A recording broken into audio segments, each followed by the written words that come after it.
hi everybody. So let's go ahead and just talk about my daily driver fighting games controller for the past few years, since I'm about to send it off. So when I first got into fighting games, I wanted a different controller. I could have done pad, you can absolutely work with pad, but I wanted to try something different because I knew how complicated fighting games were, and it just kind of seemed fun to experiment anyway. So, of course, the first thing that I did was I got a fight stick. I didn't even get a cheap one. I got one that costed $150, the Quamba Q4. I hated this thing. I could not get to grips with lever. It felt weird and strange and alien, and I couldn't do it. So then I knew that hitboxes were a thing, and hitbox itself, I did a lot of research on this, and it seemed like some people didn't think that hitboxes were like all that. They're the popular option, but it didn't seem like they were the best option. So then I start seeing stuff about Junk Food Arcade, and so I jump over to what they've got, and I happen upon their Snackbox V2. So I bought one. So the Snackbox V2, it is a full-size fight stick, which means that it fits in your lap, it's pretty hefty. It is not like the Snackbox Micro, which is Junk Food Arcade's most popular controller. It comes with Sonwa buttons. Sonwa buttons are all the top ones. The side buttons that you can see here, those were unbranded. Doesn't really matter though, since those are just options buttons. And once I got this stickless, I loved it. I absolutely loved it. Fighting games made sense. I got really good on stickless really fast. It was practically not like a transferring experience at all because I wasn't used to fight stick already. Lever fight stick. I can't imagine playing fighting games on something that isn't at least a little bit like a stickless now. Unfortunately, Junk Food Arcade doesn't really sell the Snackbox V2 anymore. They really have gone hard on their premier product, the Snackbox Micro, which I have something that's sort of like a Snackbox Micro, and I ended up really not liking it all that much. The small size, really not being good for lap play.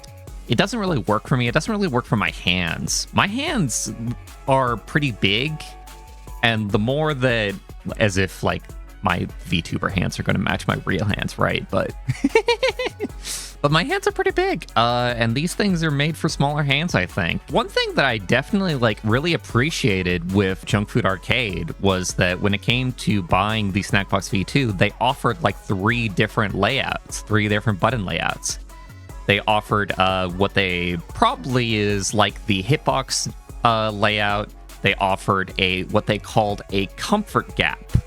So there is like a ½ inch in between the 3 direction buttons and the 8 face buttons, the action buttons. And that definitely really worked. It doesn't really cramp up my hands all that much.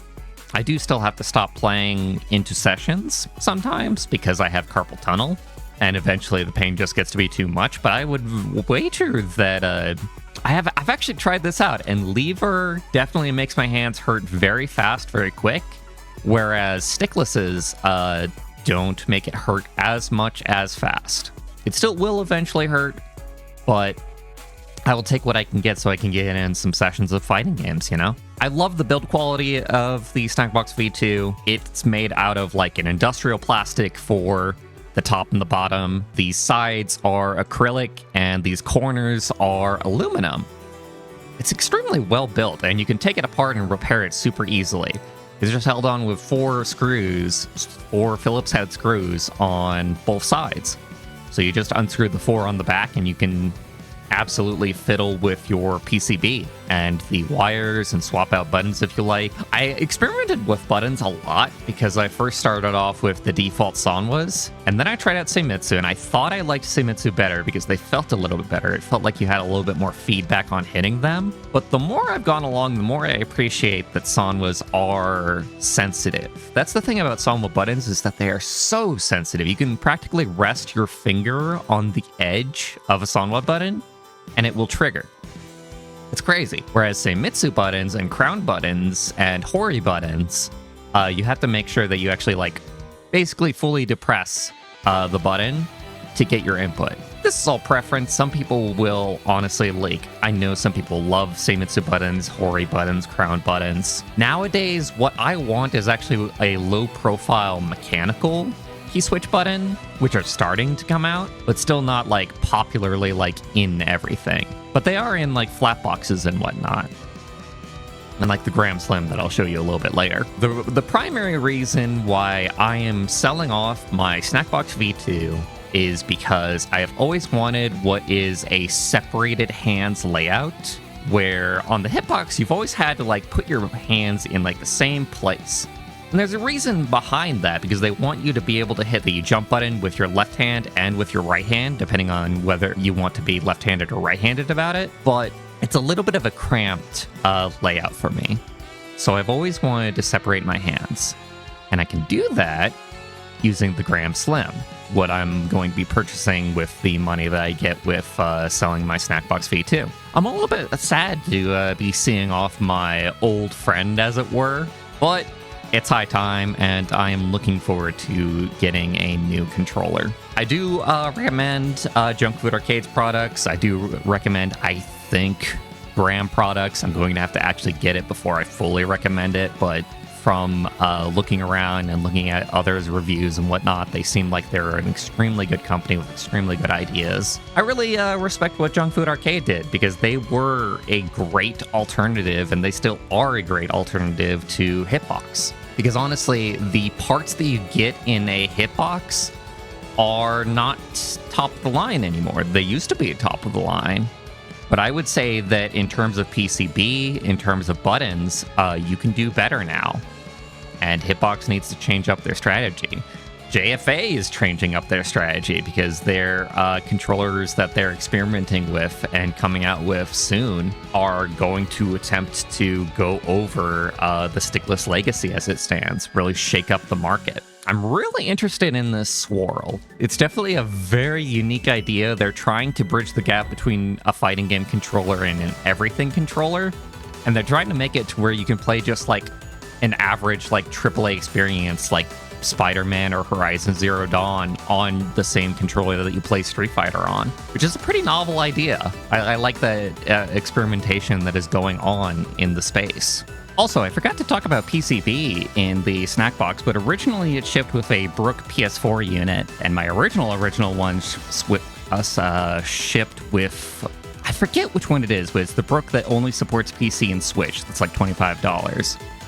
And I upgraded on both of those because I eventually went to a GP2040 PCB. If you play on PC or only on PS4, you should be on this PCB or something running this PCB, because this software is incredible. I could do an entire video about GP2040 being an incredible fight stick PCB. This specifically is what I've got in there right now, is a Pico fighting board. These are so cheap, they're so good, they're open source to the extreme. I love these things. I'm definitely gonna have to try and do that video to showcase exactly what's so great about these at some point. And I think that's about all that I have to say about that. So thank you for watching the video so far. I'm gonna leave you off with some hand cam footage of me playing on my Snackbox V2 on Guilty Gear Strive. Whichever direction you go, whether it is Hitbox, JFA, Gram Slim, or some other stickless controller, I think that you can't go too wrong. I think that there's reasons to get any of these controllers, depending on your exact preferences. But I think they are all decent companies in the space, and I'm just happy if people buy sticklesses at all. These all-button controllers are great for handheld. Anyway, on to the footage. So I'm actually a little bit rusty on Strive, but we'll see how we do.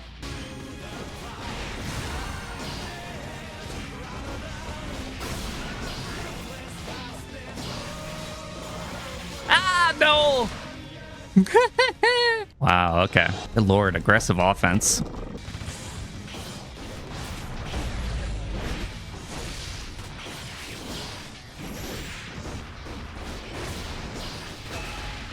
Yeah. Go ahead, attack.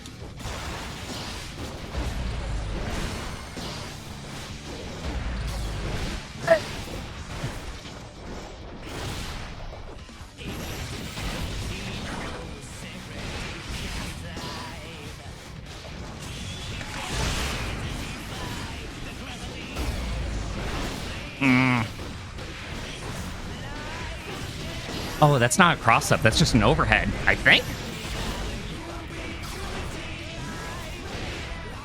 Okay. We got this.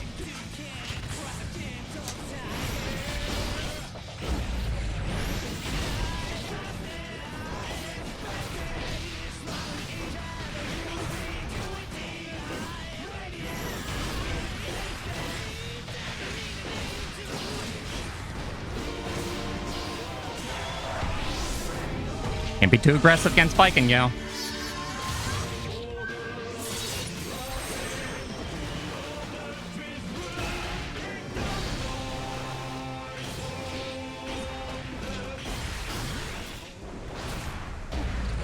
Ah, that's plus. Ah, that is a cross-up.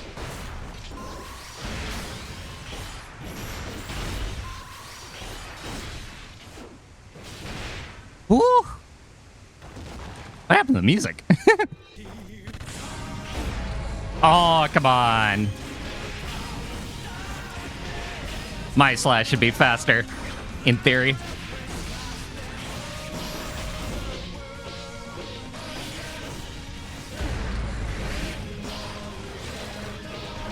That sucks. That sucks harder. Looks for you!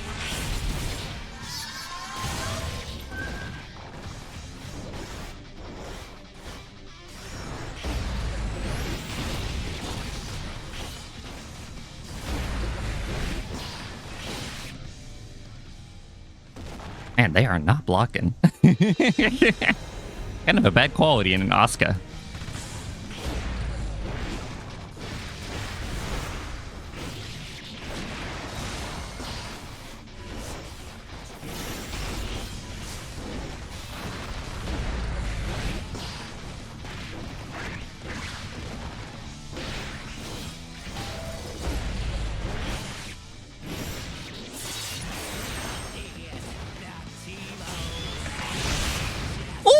Oh, that was a weird hit. I'll take it. Should have stuck with 6P, it turns out.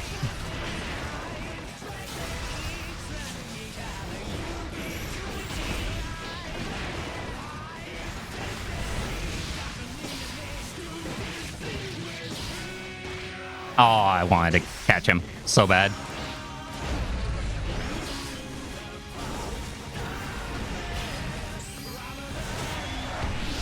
Ah, is that gonna hit me? Okay.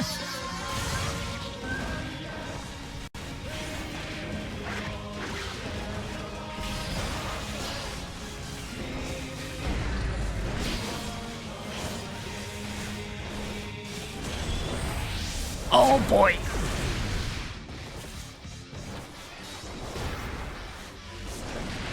Aw, damn it.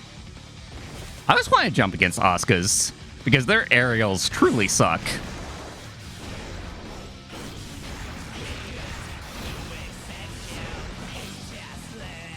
Fool that you are, for you do not respect my pressure. Will you perish like a dog? You are a dog, after all.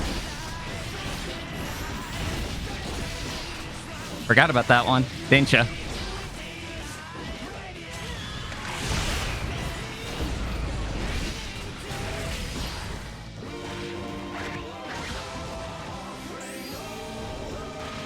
Man!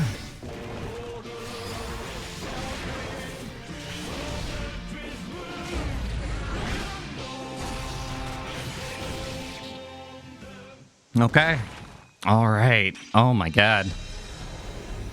Thank you all for watching. I hope you enjoyed the games.